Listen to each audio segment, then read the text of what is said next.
So hello guys, कैसे हो सब। जैसा कि आपको पता है कि मून नाइट का लास्ट एपिसोड आ चुका है, तो लास्ट एपिसोड देख के भाई साहब ऐसी फीलिंग आ रहा है कि कुछ तो देखा भाई, ये होनी चाहिए सीरीज जिसको देख के भाई अंदर से आवाज आए भाई मजा आया।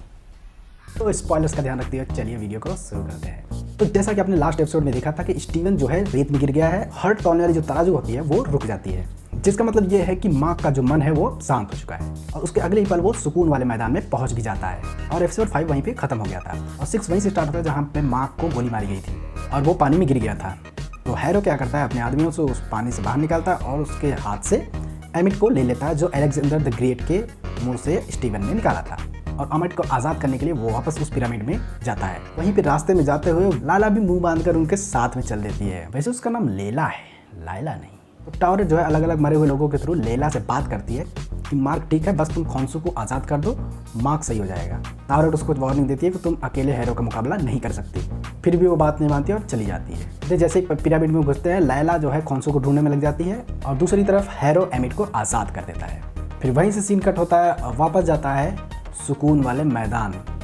मैंने हिंदी में ही देखा है तो फिर इसलिए सुकून वाला मैदान बोलते हैं हिंदी में। सुकून वाले मैदान में फिर से दिखाता है वहाँ पे जहाँ पे मार्क खुश तो होता है, बहुत सुकून तो मिलता है वहाँ पे उसको, लेकिन फिर भी उसको स्टीवन की कमी महसूस होती रहती है। तो स्टीवन को बचाने के लिए वो वापस उस रेत में चला जाता है, जहाँ पे उसे बचा के वो दरवाजे से वापस बाहर निकलता है। लेला भी दूसरी तरफ खोंसू को आज़ाद कर देती है। खोंसू जैसे ही वापस आता है उसको पता चलता है कि मार्क इस दुनिया में नहीं है। तो भाई साहब, तो वो मून नाइट बनने के लिए लेला को ऑफर करता है, मतलब जो सामने है उसे ही लपेट लो। लेकिन लेला ने देखा ही था कि मून नाइट बनने के बाद क्या हालत होती है उसकी, उससे डील करने के बाद पीछे ही पड़ जाता है मतलब खोंसू। इसलिए वो सीधा सीधा मना ही कर देती है कि नहीं, कुछ भी हो जाए नहीं करना, अगर साथ में काम करना है तो बताओ।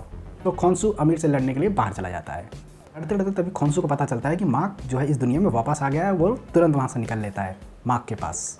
वहीं दूसरी तरफ दिखाता है लीला जो है पिरामिड में दबने ही वाली होती है कि अचानक से वो टावरेट को याद रखती है, अगर टावरेट तुम सुन रही हो तो मेरी मदद करो।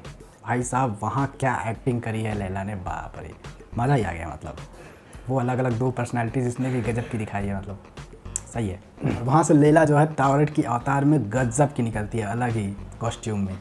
उधर माँ के पास खोंसू वापस जाता है, जिससे वो मून नाइट बन के वापस इधर आता है। बट दूसरी तरफ हैरो पूरी दुनिया की ऐसी तैसी करने में लगा रहता है, जहाँ पे एमिट पूरी दुनिया से आत्माएं लेकर अपने अंदर भरता है और वो उसकी हाइट जो है बढ़ती चली जाती है। एक्शन ओवरऑल ठीक ठाक था, बट एक्टिंग और स्टोरी भाई साहब एक नंबर बनाई है, मज़ा आ गया मतलब देख के बस।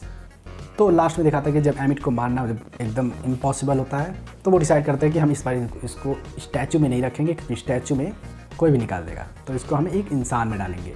इंसान डालने के वो हैरो को ही चूज़ करते हैं, वापस उसको लेके जाते हैं और एमिट को उसमें डाल देते हैं। और मार्क और खोंसू का डील वहीं पे खत्म होता है, जहाँ पे मार्क बोलता है कि बस अब मुझे आज़ाद करो। तो यहीं पे सीरीज़ का एंड हो जाता है। तो लास्ट में जो सबसे ज़्यादा जिसमें मज़ा आया वो था पोस्ट क्रेडिट सीन। तो पोस्ट क्रेडिट सीन में दिखाते हैं कि जो डॉक्टर है वो व्हील चेयर पे बैठा है और कोई आदमी उसे लेकर बाहर जा रहा है। बाहर लेके जाके वैन में भरता है, उसके बाद उसके सामने खोंसू बैठा होता है और वो किससे मिला होता है उसे, सोचिए, जेक क्लॉकली से, जिसको भाई साहब मार्वल वालों ने पूरी सीरीज में एक भी जगह उसका फाइट नहीं दिखाया। जहाँ पे हर जगह सीन ब्लिंक हो जा रहे थे, वहाँ पे जेक क्लॉकली आ रहा था, जिसके बारे में मार्क और स्टीवन को भी नहीं पता कि उसके अंदर एक और पर्सनालिटी है थर्ड वाली, जिसका नाम जेक क्लॉकली है। जेक क्लॉकली का अलग ही था, मतलब उसका और खोंसू का बहुत ही अच्छा रिश्ता था भाई साहब, जहाँ पे आप देख के आपको पता चली गया होगा कि डील ख़त्म हो गई है स्टीवन और मार्क से, बट जेक क्लॉकली से नहीं।